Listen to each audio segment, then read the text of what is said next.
I don't know how I'm supposed to say anything new at this point. My name's Christian Lybrook. I'm a writer, director, producer, whatever. That's right. The code for digital storytelling begins with story. Whether it's digital or something projected on the screen, it doesn't matter at all. It's just start with the story.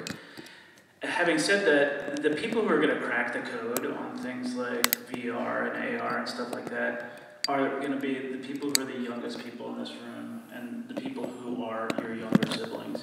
Because you guys are growing up with this stuff. It's native to you. Like virtual reality. Like, I talk to people about virtual reality and I'm like, I have no idea what the hell this person's talking about. Because it's just a different way of seeing the world. And I've met some people who do some really cool stuff with VR. But it's a little bit foreign to me. So the good news is that, like, for you dudes who are sitting here, because no one told you you had to be here, but you're still here, which is cool. Like, it's gonna start with you guys. That was a big dramatic pause. So get on it, guys. Thanks. I think there's some things that are gonna hold up over time. Talking about story, and one of those is investing emotionally. Like, so what Scott would say is, you know, make sure you get their attention. So yeah, think about the visual. This is a visual medium, but don't lose track of connecting your audience to the characters that they're watching. Pull them along. We want to care at the end of whatever the thing is, whether it's 30 seconds or 5 minutes. We want to have felt something. So I think there's still a lot to be said for connecting your audience to your characters, and those characters being on a journey where we can be invested, and there's some change, and there's some different outcome. And you can do that if in 30 seconds. There are commercials that do that. So even in tiny bits, we can still be connected, we can still care about something, and walk away with some, you know, feeling of something. So there are things that are big that we look for in big stories, but whatever new form stories take, I think we still want to care, and I think it still comes back to character, whatever form that character takes. So I always grew up just wanting to be a writer, and now I'm up for this Indie Auteur Award, which is for doing like everything basically.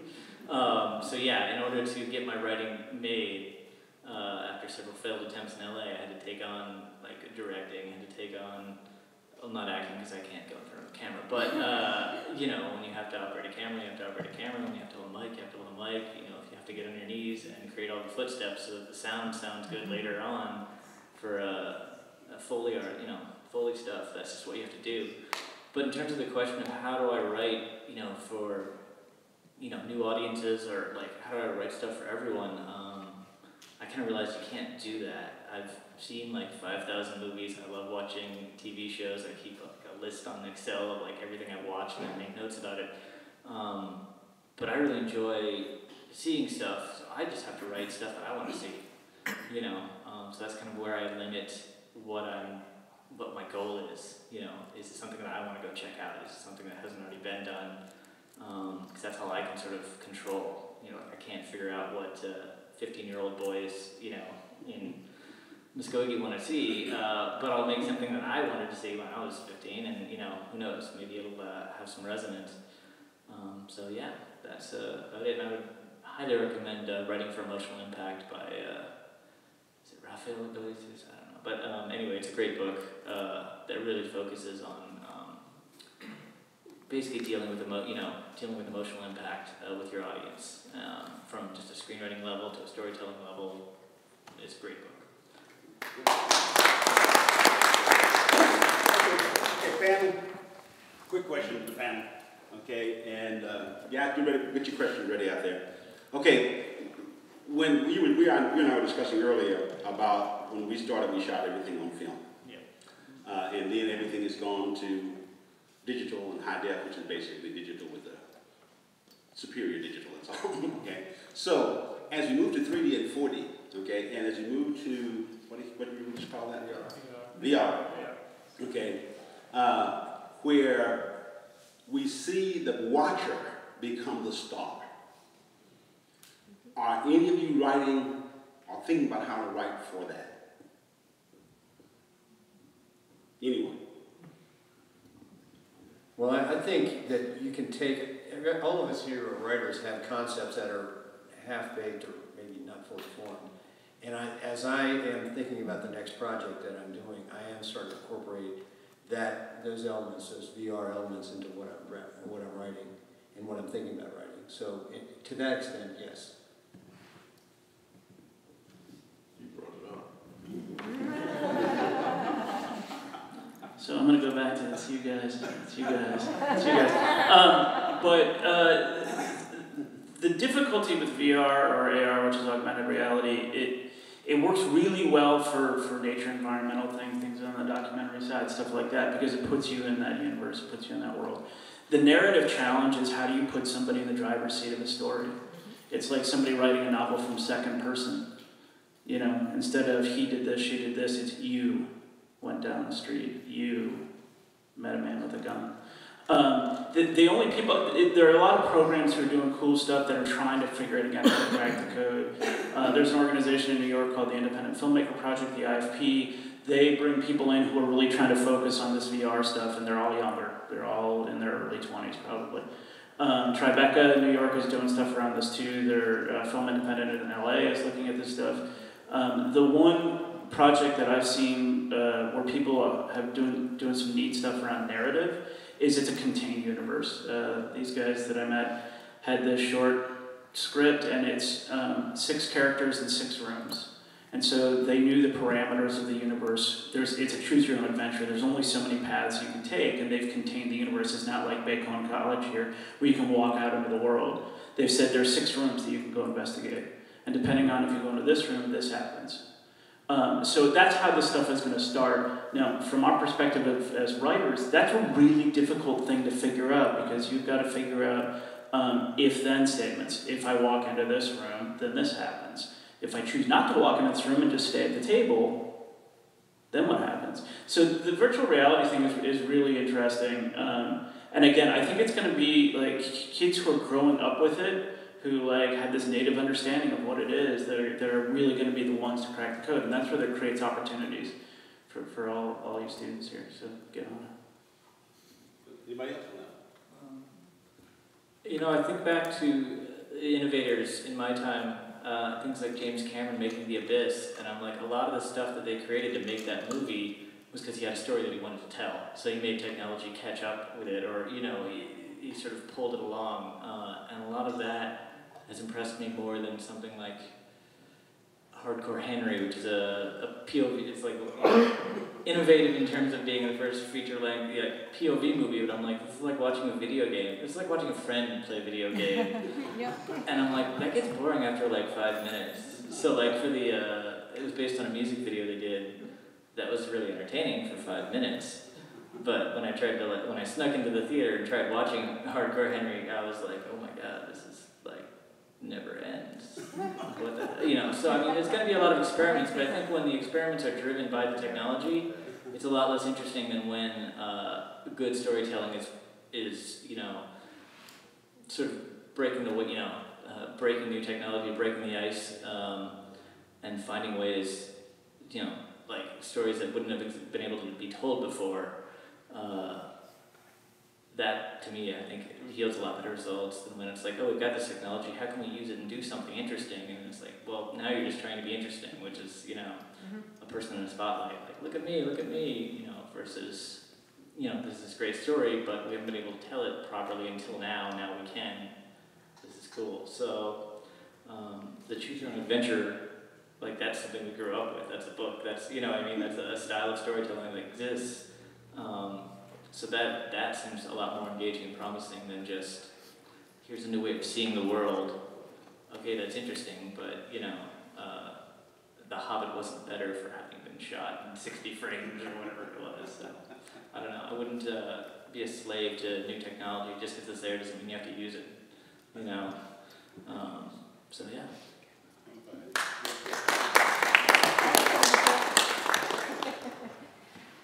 30 years ago, they made a motion picture. I got a question.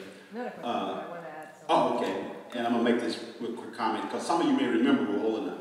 But they made a movie about AR 30 years ago. Starring Christopher Walken and Natalie Wood. Anybody remember that movie? Yeah, and that's Yeah, and one of the most interesting things about the movie was the point of view love scene. How do you write for that? Okay, but no. let's I get want to down. say, going back. Oh, I don't do microphones, but I think you can hear me. No. So I'm a gamer, a big platform gamer. So Hardcore Henry, I love because this is the thing. It's totally true what you guys are saying. The media now is for the the gamers, the thing that. So that the 360 VR works fantastic for gamers. Because that's what we do when we play. We're checking behind our back who's about to shoot us. We're checking, the targets all around us. So that's how 360 evolved. It evolved from gamers. Now, I have a lot of friends working on making movies with this technology. And some are learning, a lot of them are learning, because now, like you're saying, we are now then creating the narrative. And what's happening is, this is the difficulty they're encountering. They're making a movie, right? And it used to be, the linear way of making movies is that you show to the audience what you want them to see, right? Especially in a detective type movie, like close up of the gun, close up of where you're hiding. So the audience is just seeing what you want them to see. Now the problem that they're having is that they're giving you 360. So why are you giving me 360? If you're giving me the opportunity, especially a lot of them are doing like mysteries and murder mysteries, it's like, why are you letting me look behind me? You gotta give me something that's going to advance the movie. Because right now they're like making cutie things like, oh, I'm going towards this, trying to solve this mystery, and then all of a sudden there's somebody walking, and why? Why are they walking? So if you're writing for this new concept of VR 360, you have to have a reason why you're allowing people to look around. And it has to advance the story. Or you're going to have, like they're having right now, is multi storylines. Which again goes back to gaming. If any of you play Zelda, there's multi-missions. But then again, that comes from the gaming. This whole new concept of movie making is evolved from from us players. That's all I have to say. Thank you. Thank you. Any response to that? I think at the end of the day, you have to decide whether you're going to make a story or make something other than a story. And so there's probably going to be a point in time when people just have to cull out the new technology because it doesn't advance the story. And they can use what elements of the new technology that advance the story. Yeah, and so if you're talking about this and we're talking about, choose your own adventure and things like that, the more, that just suits a web series, a type of short, a 5 to 8 minute, that's perfect for that, where you're taking bits and pieces. And so now, whenever you're putting a web series out, live episode 1, 2, 3, 4, but in something like this, you can go off and film everything, and maybe somebody, as they're going through it, they choose episode 1, then episode 11, then episode 10. So getting something done, writing something in a linear fashion can still be done, and then it can be tweaked and plugged into whatever technology works. I guess that's what I can say. Okay. Come on.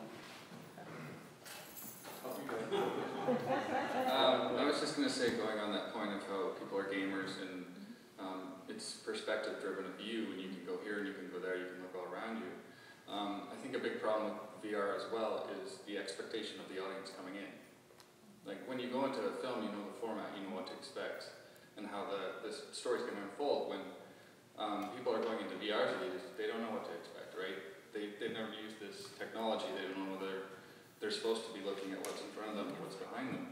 So I think a big part of what's going to change VR or lead VR is figuring out a way to manage expectation of how they're supposed to use it.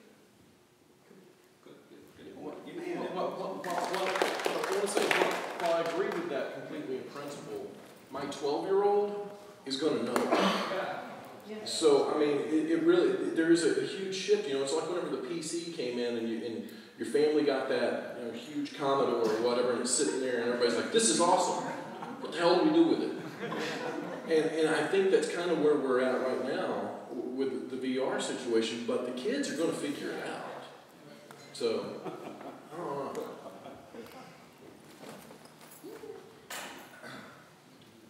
One thing I've noticed in my life, and I'm young,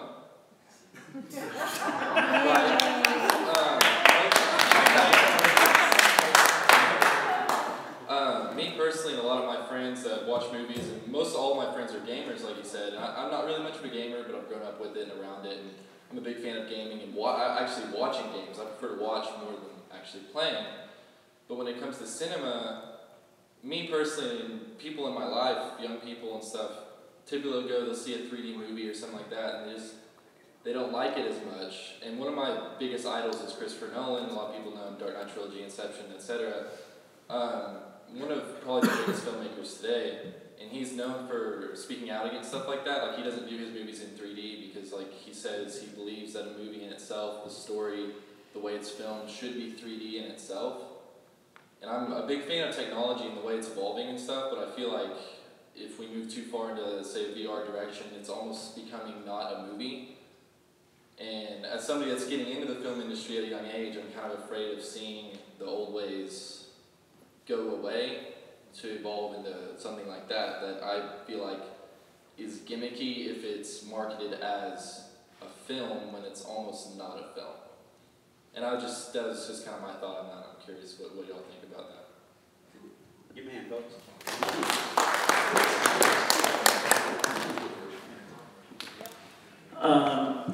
I think what things like VR and AR are doing are opening up new opportunities. I don't think they're shutting down old avenues for storytelling necessarily. People were terrified, 3 years ago that all the cinemas in the world were going to be shut down because people were streaming films. And actually now there are new movie theaters opening in cities across the country that are specializing in specific areas. So as one thing, a door is open, it creates a new opportunity, and it reflects back on other ways of storytelling, older ways of storytelling, and can reinvigorate that stuff. Because it all goes back to this idea of story. And not all stories are going to lend themselves to 3D or VR or AR or watching it on your phone, or there's some movies that you want to see in the theater that you want that experience. You want a communal experience. And so I think that it's cool to see new doors being opened, but I don't think there's going to be doors being closed because of it. That's my take. Yeah, I don't think that nothing's happening now that hasn't happened in the past. Silent movies where they're in the talkies came along, and yes, silence died off, but the guys who were making silent films figured out how to make talkies. As the television came along, and people figured out how to make shows for TV, and I think now that you got Crackle, you got Hulu, you got Netflix, you got whatever you want, anything on YouTube, so you can make. Everything can live in the same space together to this point. I don't think anything necessarily goes away, but at the end of the day, to Lorraine's opening point, story is everything. If you don't have story, nobody's going to sit down and watch it. But if you have a cool story and it's 5 minutes long, somebody's going to watch it. If it's 90 minutes long, somebody's going to watch it. Wherever it's at, however you do it, the technology will catch up. Which one? Yeah, just real quick. I'm going to echo that point. The basics of storytelling have been around since the Neolithic age. Aristotle described as a dramatic structure 3,500 years ago. That's point one. Point two is that people will always come together to enjoy a story. I mean, if you look at the ancient civilizations, they had theaters in ancient Greece, they had theaters in ancient Rome. People like to come together, number one. People like to hear a story, number two. And that's going to remain the same. And then we have a question over here and two over there. I'm just echoing again, the story is the most important thing. And I was just going to say that, yes, like your 12-year-old son, my 7-year-old grandson knows much more than I do. And this age is, for him and all, but do not, and I think the audience is big enough for all these different kinds of medias. And the most important thing is telling your story in the best format, the best presentation that you have. Do not forget about us baby boomers. We still are the largest, okay? And I'm just going to mention one last thing. Every now and then you just see that always, sometimes we're still the best. The best movies to be here lately that I've seen have been Hidden Figures and Get Out. Get Out is a totally different viewpoint of things in terms of interracial relationships. And Hidden Figures was a story that should have been told many, many years ago. So if we can still start finding those stories or looking for those stories that haven't been told or haven't been told in a specific way or different way, then we still can incorporate whatever medium makes it best in terms of presentation.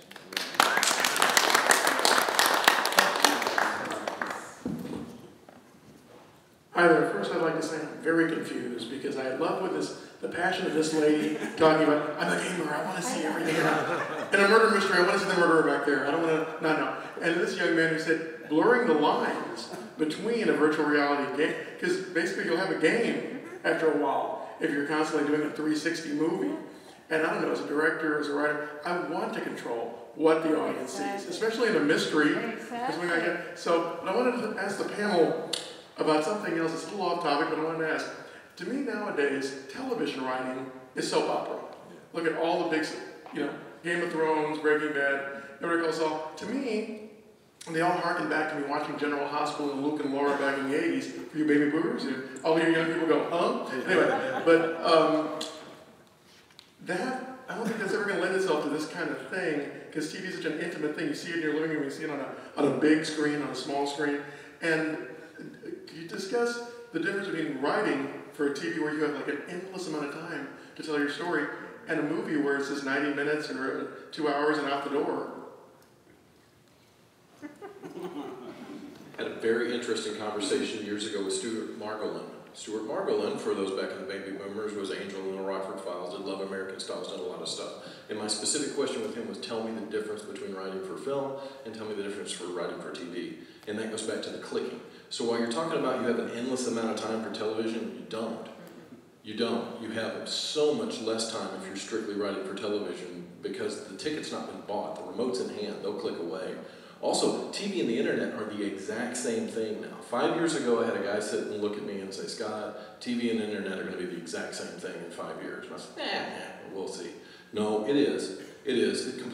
There's no reason. I know so many people that don't have a cable or satellite or anything in their home. They just hook up to the internet, TV, their Wi-Fi, everything's running off the same thing. So while it is episodic, but television writing it's more controlled, and more original content is showing up on television right now than ever in the movie theater. You can go watch Captain Avenger 12 down at the Cineplex down the road.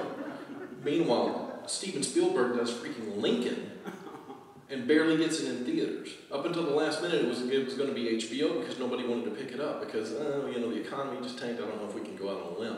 So I think that writing for television, you've got to be quick. You've got to get a hook. You've got to get, you've got that 2 minutes, that opening shot, that 2 minutes before we go to commercial. Well, you better have them hooked in that first 2 minutes. And I think with the internet, you better have them hooked in the first 10 seconds. Or else they're going to mouse click away or button click away and they're gone. I agree with all that. I do think the one thing about television that you can't in the movies is that you can develop through word of mouth a following that that is different than the movies. I mean, Breaking Bad did not splash across the public's consciousness all at once. It developed slowly but surely. People, through word of mouth, said, you got to watch this show. And then people, again, technology is a beautiful thing, so people could come in season 3, go back to season 1 and 2, binge that, and be caught up. And then you get this tremendous kind of a wave of following that you don't get with a movie, that you do get with a great series. Thank you guys. My time, you notice that? That means my time is up. Now, for you guys, these guys will be here until they